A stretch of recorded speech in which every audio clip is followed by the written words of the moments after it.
Oke, Assalamualaikum warahmatullahi wabarakatuh. Selamat datang teman-teman semua di video podcast kita pada kali ini. Dan di video podcast kita pada kali ini kita akan membahas tentang pentingnya kajian Pancasila melalui pendekatan sejarah. Nah, pasti teman-teman semua udah pada tahu kan apa itu Pancasila? Emang ada yang belum tahu Pancasila? Nah, pasti udah pada tahu semua kan? Oke, jadi Pancasila ini merupakan ideologi negara kita ya, yang sudah ada sejak zaman nenek moyang kita, dan sudah ada sejak zaman masa kemerdekaan Indonesia. Nah, lahir Pancasila ini memiliki perumusan yang sangat rumit dan perdebatan yang sangat rumit. Oleh karena itu, kami akan membahas pada podcast kali ini. Nah, sebelum itu kami ingin memperkenalkan diri kami terlebih dahulu nih. Saya Rizky Azura di sini sebagai presenter, dan di sini ada 3 narasumber cantik ya teman-teman bisa lihat. Di sini ada Adam Crazy sebagai narasumber, di sini ada Dwi Raya sebagai narasumber, dan di sini ada Kirani Putri sebagai narasumber juga. Nah, tanpa berlama-lama langsung saja kita masuk ke podcastnya. Oke, gue mulai dulu nih ke Dina. Mengapa sih kita perlu membahas Pancasila dalam pendekatan sejarah? Untuk memahami Pancasila sebagai dasar negara dan sebagai ideologi nasional, itu perlu dihubungkan sama sejarah. Jadi melalui kajian historis, Pancasila itu bukan hanya melalui pendapat secara pribadi, tetapi atas pemikiran banyak orang dan juga perdebatan serta kesadaran atas kebutuhan dasar negara untuk menyatukan bangsa Indonesia. Jadi melalui kajian ini membantu banget untuk kita mengetahui bagaimana tokoh-tokoh pergerakan nasional melalui organisasi kebangsaan dan juga mulainya perumusan gagasan-gagasan yang idealis. Oke, berarti teman-teman Pancasila ini tuh dibuat berdasarkan pendapat bersama ya, bukan pendapat pribadi. Dan Pancasila ini dibuat untuk menyatukan keberagaman yang ada di Indonesia ini, seperti keberagaman agama, keberagaman suku dan sebagainya. Oke, selanjutnya gue mau nanya ke Anum nih. Mengapa pendekatan sejarah itu penting, Anum? Pendekatan sejarah itu penting karena bisa membantu kita paham lebih dalam proses diskusi, argumentasi, dan perdebatan di BPUPKI. Oke, gue mau nanya lagi nih. Mengapa Pancasila ini kan tadi sudah dibilang kan sangat penting ya. Lalu gue mau denger nih, bagaimana sih cerita singkat lahirnya Pancasila? Pasti teman-teman semua pada penasaran juga kan, gimana sih lahirnya Pancasila sampai saat ini? Jadi tokoh seperti Soekarno, Supomo, dan Yamin itu pernah menyampaikan gagasan berbeda tentang dasar negara Indonesia ini. Lalu mereka tuh menyatukan ini melalui perdebatan yang panjang. Lalu lahirlah Pancasila yang matang dan kaya akan nilai filosofis.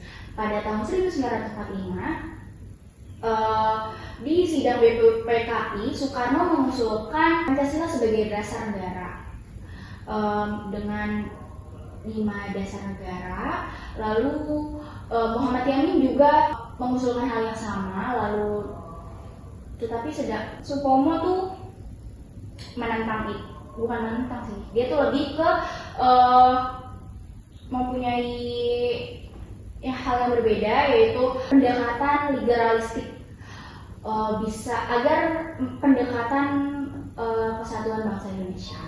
Jadi dari perdebatan panjang ini bisa menjadi Pancasila yang kita kenal sekarang. Oke, berarti Pancasila ini lahir dari perdebatan yang sangat panjang dan sangat rumit, dan dari gagasan-gagasan berbeda dari tokoh-tokoh nasional kita terdahulu seperti Soekarno, Muhammad Yamin, dan Supomo. Oke, sampai itu gue nanya ke Kirani nih. Kirani, gue punya pertanyaan. Tadi kan sudah dibahas tentang perdebatan. Lalu gue nanya nih, bagaimana sih proses kompromi pembentukan Pancasila ini? Nah, jadi rumusan Pancasila itu lahir lewat dialog intens dan kompromi, seperti penyempurnaan Piagam Jakarta yang menghapus frasa dengan kewajiban menjalankan syariat Islam untuk menjaga persatuan nasional. Proses ini menunjukkan para pendiri bangsa yang menjunjung tinggi nilai persatuan, lebih mengutamakan kepentingan bangsa daripada kepentingan kelompok. Oke, berarti dapat kesimpulan ya bahwa akhirnya Pancasila ini itu tidaklah sangat rumit ya akhirnya Pancasila ini. Dari perdebatan yang sangat panjang oleh tokoh-tokoh nasional kita. Oke, gue ada pertanyaan untuk kalian. Menurut kalian gimana sih, atau pandangan kalian gimana sih tentang anak-anak muda zaman sekarang ini yang masih belum mengenal Pancasila? Menurut gue pemiris banget. Oke, kalau kalian bilang gitu, gue mau nanya ke Anam nih. Lu tahu Sila Keempat kan? Tahu. Oke, gue mau nanya nih. Coba lu buatin contoh dari nilai-nilai Sila Keempat itu. Oke.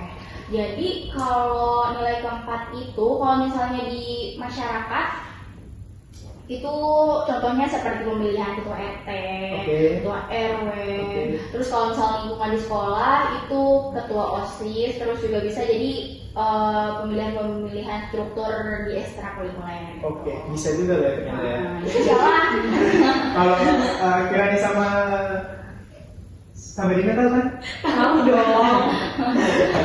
Oke teman-teman, mungkin pembahasan kita sampai sini aja ya, ngobrol kita. Terima kasih teman-teman semua yang sudah menonton dari awal sampai habis. Kami mengucapkan terima kasih sebesar-besarnya kepada teman-teman semua. Saya Rizky Azuro sebagai presenter dan teman-teman saya sebagai narasumber di sini mengucapkan terima kasih sekali lagi yang sebesar-besarnya. Wassalamualaikum warahmatullahi wabarakatuh. Bye.